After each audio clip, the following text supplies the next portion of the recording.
parking, then we go walking. I loved you so much. Hey guys, it's Sam from Nonfiction Horror.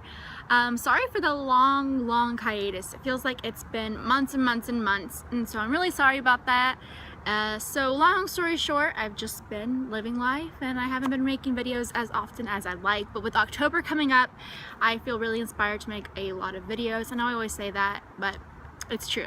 So anyways, without further ado, this is my September wrap-up. The first book I read this month in September was When Dimple Met Rishi. And so if you know anything about my channel, I'm really into Indian culture. So when I heard that there was a young adult book about two young Indian kids, I was like, okay, this is definitely up my alley and I want to go ahead and check this one out. So I actually purchased the hard copy of it, but like I said, I didn't get around to reading it. So both of these books I actually got on Hoopla, which is affiliated through your library, and it's kind of like Audible where you can check out books, you get 5 a month.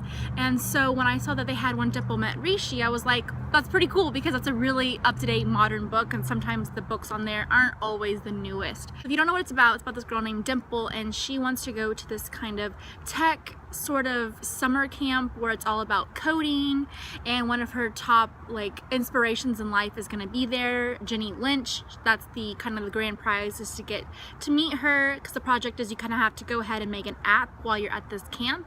Well, unbeknownst to her, there's this boy Rishi who's also a part of this kind of summer camp.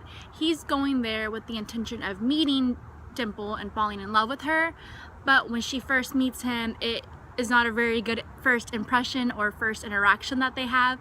So obviously this book is a lighthearted, fun love story, so you kind of can tell the ending is kind of predictable, but they end up really liking each other because they become partners in the camp, like the summer group program, and they end up really getting to know each other. So all in all, it was a nice lighthearted story. I felt like maybe the ending was slightly rushed. With both of the books that I'm going to mention, I felt kind of like the ending was like they had to wrap it up in one chapter, which I'm starting to realize I'd rather have a slow and steady book and then a great ending than a decent, nice story and then the ending's all wrapped up in the 4 pages.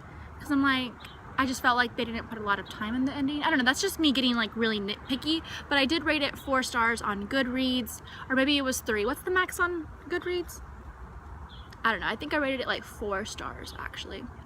So, all in all, it was really cute. It's actually funny that there were 2 references in the book to one of my favorite Bollywood movies, which is Ravna Bana De Jodi with Shah Rukh Khan and Anushka Sharma. I highly recommend it. I think it's on Amazon Prime. Hilarious movie. I think I have it in one of my top Bollywood recommendation movies, or Bollywood for beginners. It's a really good film. So the fact that one of my favorite Bollywood films was mentioned in this book kind of made me really happy. So that was cool. The second book I read was Geekerella, and I just finished this one last night because it was going to expire today, and so I had to like cram that book in. I was listening to it to and from my jobs when I was sleeping, when I was like watching, or I was playing a game, I was listening to it in the background. So I really tried to cram that book in by the end of September. That book was so cute. It's more fresh in my mind because I just finished it, but I still did rate this one 4 out of 5 stars on Goodreads, just because, I mean, I had to love the book every single second of it for it to be 5 stars. But 4 stars means I thoroughly enjoyed it. So basically it is a modern day adaptation of Cinderella. So it follows this girl, Elle, and she lives with her evil stepmom and her evil stepsisters who absolutely hate her.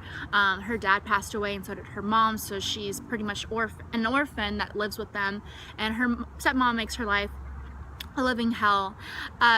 And she works in a food truck, and she works with this kind of like alternative punk girl. And anyways, long story short, she's really into this fandom of the not Stargate, not Starfleet. Gosh, I have the worst memory, y'all, like seriously. They said it like 907 times. Starfield. There you go. Starfield is like the fandom that she's obsessed with. There is this like Comic-Con convention that's all going to be about Starfield, and so she wants to obviously go and attend. So her friend helped her make her cosplay outfits. In the midst of all that, they're also making a movie of Starfield, and it hasn't been readapted after like 20 something years, so it's like a really big deal. And she wants to go to the convention because her dad is like kind of the founder of the convention. Also along with that, she gets like a random phone number one day, and it happens to actually be the main actor. So they kind of have like this bond that they've formed because they both kind of feel like outcast and misunderstood. And so obviously, just like Cinderella, there happens to be the Comic-Con, which is the ball, and they end up meeting. I mean, it's like literally Cinderella, so I'm not really giving too many spoilers away. If you've seen the Disney film, then you kind of know exactly what's going to happen. It has a nice happy ending, which is kind of what made me feel not so stressed out, because sometimes even though you know what's going to happen in a book, just reading through it, you're just like, no, I can't believe this is happening. And there's certain parts where you just hate her stepsisters and what they do to her, but then you know there's a silver lining to the book, so you're not too sad about it. But overall, like I said, I did rate this one 4 stars just because it wasn't like groundbreaking. It's not something to really write home about, but I did enjoy it. It was something easy to read, and it kind of put me in just like a nice happy mood for the most part.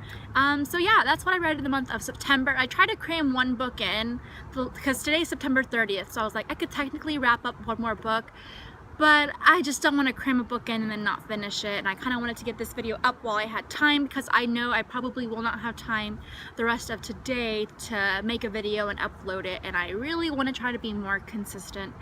I am hoping to post a September favorites very soon. I will be doing a collab later in the month of October with the Lawn Gnome, and then let me see what else, just October stuff in general, scary movie stuff. I did see it and it was good, but I don't really feel like I could talk enough about it to write a review, but we'll see. Thank you guys for watching. If you enjoyed this video, go ahead and click subscribe. I would much appreciate it. Thank you guys for watching. Bye.